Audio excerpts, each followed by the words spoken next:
This is lesson 9 for the chapter Morphology of Flowering Plants. In today's video, I'll discuss about the last part of the chapter, and that is semi-technical description of some families. Now, what are families?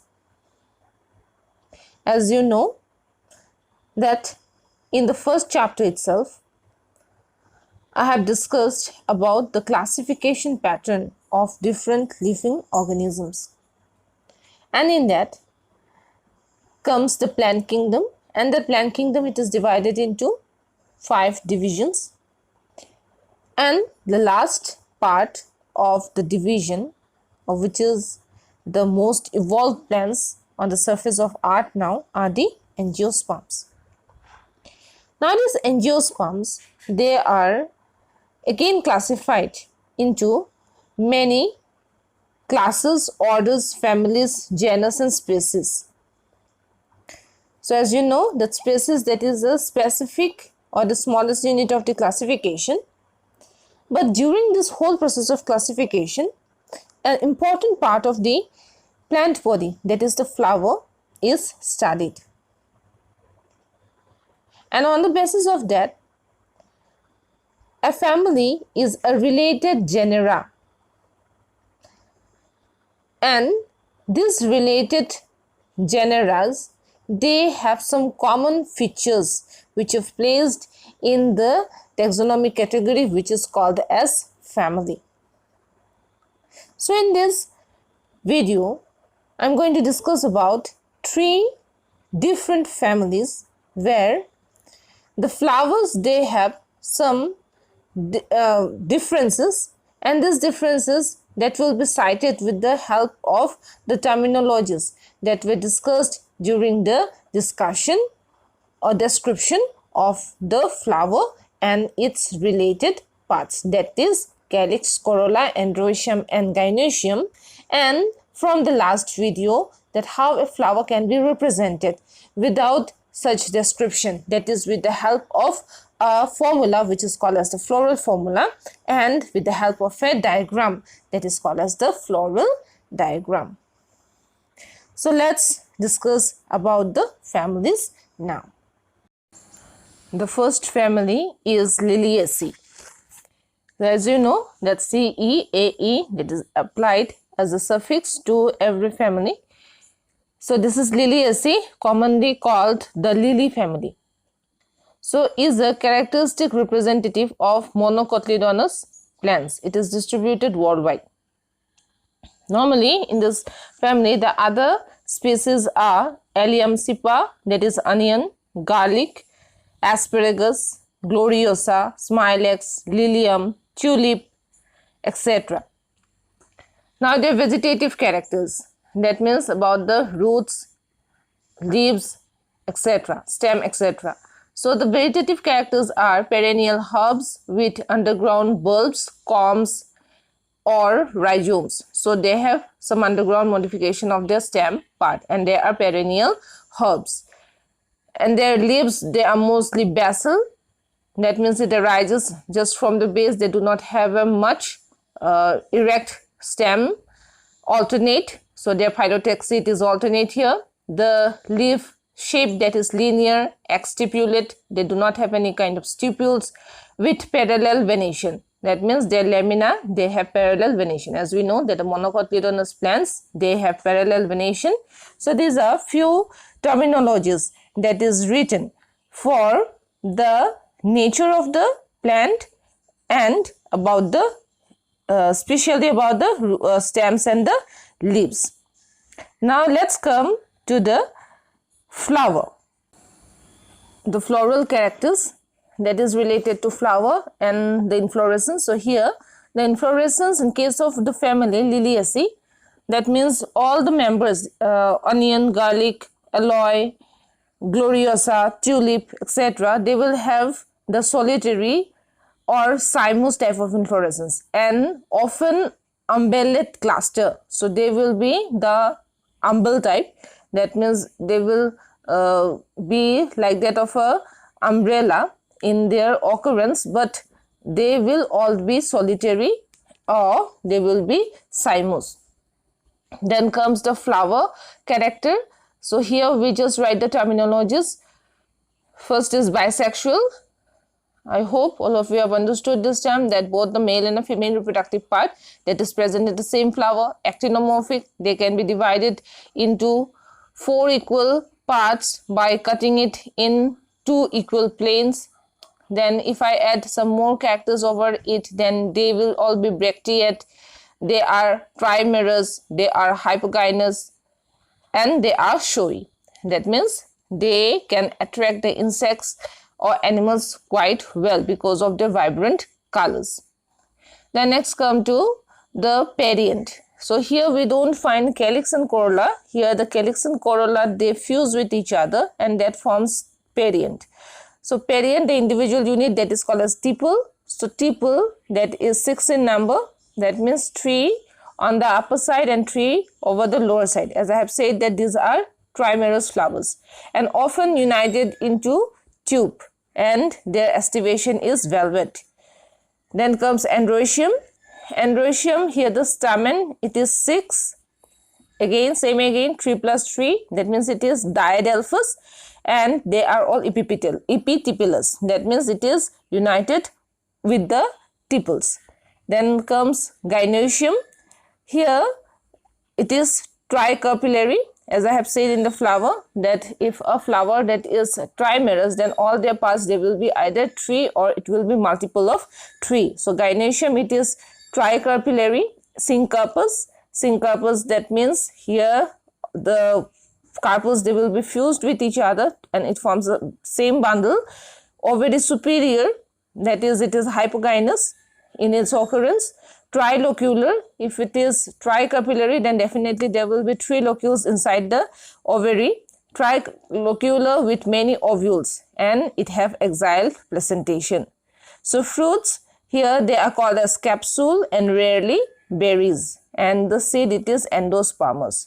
And lastly comes the floral formula. Floral formula, that is, they are all bracteate, actinomorphic, as you can see the actinomorphic sign. Then comes the bisexual, perianth, 3 plus 3, bracket, that means they are fused with each other, as it is stated, united. Then androecium, 3 plus 3, gynoecium, 3, syncarpus, and below there is a dash. So here floral formula, it is little bit incorrectly placed. So please refer to your textbook while writing the floral formula. This is the floral diagram for the family Liliaceae. So as you can see in the flower, that there are 2 parts, upper 3 tepals are there, and from the lowermost part 3 tepals are there. So that is why, so it is represented with this floral formula, and they are arranged in velvet estivation. So as you can see that the tepals end, that is joined with each other, and there are 6 in number. Towards the upper side, you can see the floral axis. There are 6 androeciums, and which is connected to the tepals. So that means it is epipetalous. There are 6 in number. Then towards the innermost part or the central part, so that is the axial placentation, which bears the trilocular ovary, where the ovules are placed. So in this way, the floral diagrams are made, keeping in mind the estivation and the fusion type along, and more importantly, the numbers of arrangements. Then next come to the family. Let's come to the family Solanaceae. Family Solanaceae. This is the family of potato, tobacco, brinjal, tomato, chilies, etc. So they all belongs to the same family, but they have different genus. Say for example, the potato, that is Solanum tuberosum, brinjal, that is Solanum melongena, then tobacco, that is Nicotiana tabacum, potato Lycopersicum esculentum, chilies, they are Capsicum annum, etc. So they have different genus, but most of their floral characters, that is same, so they belongs to the same family. So let's at first come to their vegetative characters. So here mostly the plants, they are herbs, shrubs, and rarely small trees. Stem are herbaceous, rarely woody, aerial, erect, cylindrical, branched, solid, or hollow, hairy or glabrous. Underground stem in potato, that is Solanum tuberosum. Underground stem, that means that they forms the tubers as a modification. And the stems, they are alternate, that means they have alternate phyllotaxy, simple type, rarely pinnately compound. That means in case of some plants that can also occur in a compound form. Exstipulate, that means the leaf bases that do not bear any kind of stipules, and the venation, that is reticulate. As we know that the dicotyledonous plants, they bears the reticulate venation. So here the Solanaceae, that means the potato, tobacco, brinjal, they all belongs to the dicotyledons. So this is the vegetative characters of the family Solanaceae. Now let's come to the floral characters.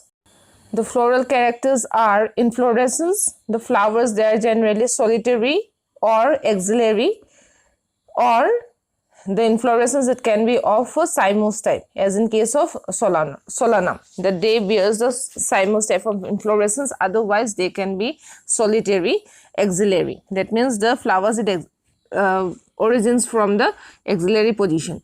Then comes the flower, that is bisexual, actinomorphic, and it can be pentamerous as well. Then comes they are pedicellate, bracteate, hypogynous, etc. So that is the floral characters. Then comes the calyx. Calyx here sepals 5. They are gamosepalous, that is why it is written united here. They are persistent, as we can see in case of the tomato or brinjal, that leafy part that persists with the fruit. So therefore that is persistent, which is the sepals there, and the estivation, that is velvet estivation. So this is how the floral characters, that is expressed or written. Only the terminologies that is written here. So similarly corolla, that is petals 5, gamopetalous, and here also that is velvet estivation. Androecium stamens 5, epipetalous, that means the stamens, they are fused with the petals. And gynoecium bicarpillary, obligately placed, so the carpels, they are obligate. Then comes syncarpus, they are fused with each other. Ovary superior, as we know that the flower, that is hypogynous, so here it will be ovary superior, bilocular, since it is bicarpillary, then 2 locules will be present here. Placenta swollen with many ovules, that means it is axile placentation. Fruits are called as berries or capsules. Seeds, they form many seeds, and they are all endospermous. And the floral formula, it is shown here, that they are actinomorphic, bisexual, calyx 5, bracket, that means gamosepalous, corolla 5, bracket, that means gamopetalous, androecium 5, corolla and androecium, that is fused, that is why that upper line is given, gynoecium dash, G dash, that means the ovary is superior, 2 in number, and bracket again syncarpus. This is the floral diagram along with the floral formula for the family Solanaceae. So as you can see there, that the outer hole, that is velvet estivation, 5 in number, that is the sepals, they are 5 in number, and they are united. That means end to end of this hole, that is joined. That means that it is united. Similarly comes the next one, that is the hole for the corolla. There also it is united, and it is epipetalous. Therefore androecium, that is joined with the petals, and there are 2 locules which bears many seeds. And right at the upper part, so you can see that a dot is given there, so that is the floral axis. For every floral diagram, floral axis that is required. To draw the floral axis, that is required there. So this family, they have many economic importance, such as many of the plants, they are food plants, then medicinal plants are also there. such as Atropa belladonna, datura. So these are medicinal plants. Then the tobacco yielding plant, that means those plants which have the nicotine. So that is also belongs to this family, that is Solanaceae. And many are ornamental plants such as petunia, chiastrums. They are all ornamental plants. And now the third family, that is Fabaceae. So this Fabaceae, it was earlier called as Papilionaceae, or this is also called as the pea family. So in this family, the other members are groundnut, kidney bean, black gram, green gram, pigeon pea, chickpea, soybean, etc. So they all belongs to the same family. Now the vegetative characters are that most of the trees, they are trees, shrubs, or they can also be herbs, and the roots are with root nodules. That means there the nitrogen fixing bacteria, they forms nodules over the root, and that is why they are rich in protein. So they bears root nodules. Stem, that is erect, or they can be climber, as in case of sweet pea. So they are mostly climbers. Then leaves, they are alternate, pinnately compound or simple. That means both compound and simple leaves that is found here. Leaf base is present, pulvinate, stipules are there, and venation, that is reticulate venation. So these are the general vegetative characters for the family Fabaceae. Now let's come to the floral characters.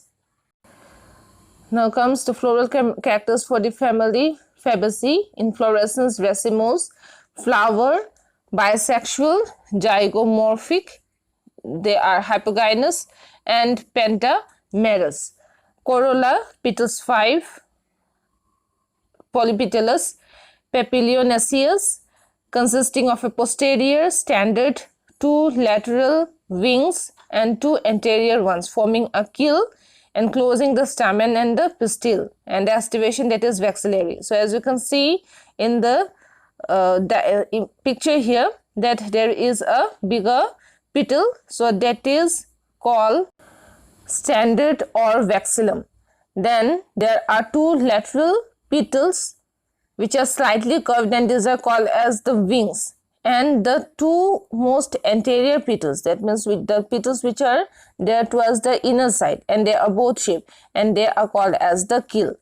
So this is the type of estivation which is called as vexillary, where the outer bigger petal that encloses the lower 2 sets of petals. Then comes androecium. Androecium, that is 10 in number. Diadelphous, that means there are 2 bundles, and the anthers, they are all ditachous, that means they have 2 lobes. Gynoecium, 1, that is monocarpillary. Carpel, there is 1, that is monocarpillary or very superior, unilocular, as we know that when there is 1 carpel, then there will be 1 locule. If it is 2 carpel, then it will have bilocule or 2 locules. So in that way, as it is monocarpillary here, so it will have unilocules with many ovules. And here the placentation type, that is marginal placentation, and there is a single style. Fruits, they are called as legumes, and the seeds, that is 1 to many, and they are generally non-endospermic. And the floral formula, here it is written: zygomorphic, bisexual, calyx 5, fused corolla 1 plus 2 plus 2 plus 2, and the last one, that is fused. So for the vexillary estivation, then androecium 9 plus 1, where the 9 they forms 1 bundle, and the 1 that is separate, so that in that way it becomes 10, and therefore this condition, it is called as the diadelphous condition. And the gynoecium, there is 1, and here the ovary, that is superior, so there will be a dash just below the G. So this is all about the floral formula. Now let's come to the floral diagram for this family. This is the floral formula for the family Fabaceae, and this is basically for the flower Clitoria, Ternata. So here, as you can see there, the calyx, that is gamosepalous, with velvet estivation. Then comes the estivation for corolla, so that is vexillary, and there the anterior two petals, they are joined or they are. Then comes the third inner part where you can see the stamens, and stamen, that is again 9 plus 1, 9, they are united, and the 1, that is solitary, and the central part, so that is the placentation, and here it is marginal placentation. So as you can see there, that the unilocular ovary with one ovule, that is shown here. And one more thing to be added here, that there are three bracts, so that is found in case of this type of flowers. So they are generally the bracteate type of flowers. So this is all about the three families that we have studied. That is, the first we discussed about the Liliaceae, then we discussed about the Solanaceae, and lastly this is the Fabaceae family. And all these families have a unique organization of the floral parts, and in this way all the families, they have different characteristics of their morphological parts, either that is the vegetative part or that is the floral part, and in that way classification is done. So with this I end the whole chapter morphology of flowering plants, and if you have any doubt then please try to clarify those doubts. Thank you.